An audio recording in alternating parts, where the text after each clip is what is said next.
প্রতিদিন প্রায় 50 kilometre cycle চালিয়ে এভাবেই শহর ও গ্রামের বাজারে চা পাতা বিক্রি করেন ফরিদা পারভিন সাথী। শুধু তাই নয়, চায়ের দোকানে স্বামীর সহযোগিতা করাও তার দৈনন্দিন কাজের একটি অংশ। সাথী একজন সংগ্রামী নারী, পরিশ্রম আর অদম্য ইচ্ছাশক্তির জোরে এখন নিজের পায়ে দাঁড়িয়েছেন। পঞ্চগড়ের তেঁতুলিয়া উপজেলার শালবাহান মাঝাপাড়ি গ্রামে জন্ম নেওয়া সাথীর পথ চলা কখনোই সহজ ছিল না। 10 ভাই বোনের পরিবারে আর্থিক সংকটের কারণে স্কুলের পড়াশোনা বেশি দূর এগোয়নি, দমে যাননি। কর্মসংস্থানের খোঁজে চলে আসেন ঢাকায়। সেখানেই পরিচয় ও পরিণয় আব্দুল লতিফের সঙ্গে। 2014 সালে বিবাহ বন্ধনে আবদ্ধ হন তারা। সাইকেল আমি নিতে পারি নাই, কারণ আমার কাছে অত টাকা ছিল না। আর বর্তমানে আমার যে সাইকেলটা আছে এটা আমি কিস্তির মাধ্যমে নিছি আর কি। নিজে আমি প্যাকেটিং করে নিজে বাজারজাত করি।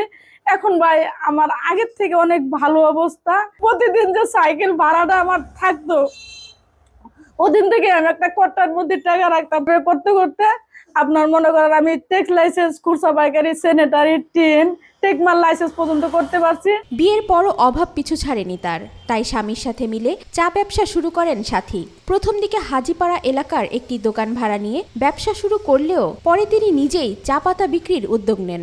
এখন মাসে 5 থেকে 6 লাখ টাকার চা পাতা বিক্রি করেন তিনি, যা থেকে সাথীর আয় থাকে 30,000 টাকা। আমি যে চা পাতি ব্যবসা করতেছি আসলে এটা আমার সংসারের জন্য করতেছি। এখন যেই অল্প টাকাটা শুরু করছিলাম, এখন মোটামুটি ব্যবসা অনেকটাই ভালো।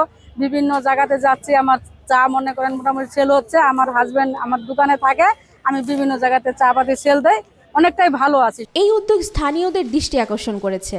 অনেক ক্রেতা সাথীর পরিশ্রম ও সংগ্রামী মানসিকতার প্রশংসা করেন। চা পাতিটা ভালো লাগছে, আমি বিদায় নিলাম। হ্যাঁ, একটা মেয়ে হয় এই যে মার্কেটিং করে বেড়াচ্ছে, এটা তো একটা বিশাল ব্যাপার। পরিশ্রমটা করে আসলে এটা অক্লান্ত পরিশ্রম করে, এবং ওনার মতো যদি আর কিছু নারী এরকম পরিশ্রম করে আসলে আমাদের দেশে অনেক কিছু করা সম্ভব। অভাব ঘুচিয়ে সচ্ছলতার আলো দেখতে স্বামী স্ত্রী মিলে করেছেন সংগ্রাম। স্ত্রীর উদ্যম দেখে তাই খুশি আব্দুল লতিফও। বহুত কষ্ট করে আপনার এই পর্যন্ত আসা হয়েছে।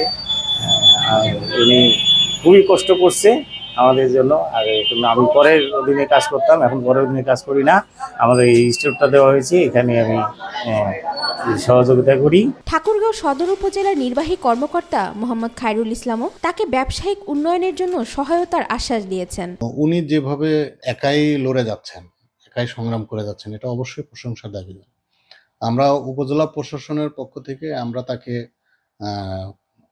আরো কোনো প্রশিক্ষণ দেওয়া যায় কিনা, উন্নত প্রশিক্ষণ, ক্ষুদ্র ঋণ সংক্রান্ত যে প্রতিষ্ঠানগুলো আছে সেগুলো থেকে আমরা সুপারিশের মাধ্যমে তাকে অগ্রাধিকার দিতে পারবো। ফরিদা পারভিন সাথীর গল্প শুধু তার নিজের নয়, এটি দেশের সকল পরিশ্রমী ও স্বনির্ভর হতে চাওয়া নারীদের জন্য একটি অনুপ্রেরণাও। উদ্যোক্তা নারীরাই হতে পারেন দেশের অর্থনৈতিক সমৃদ্ধির চালিকা শক্তি, এমনটাই মনে করেন স্থানীয়রা।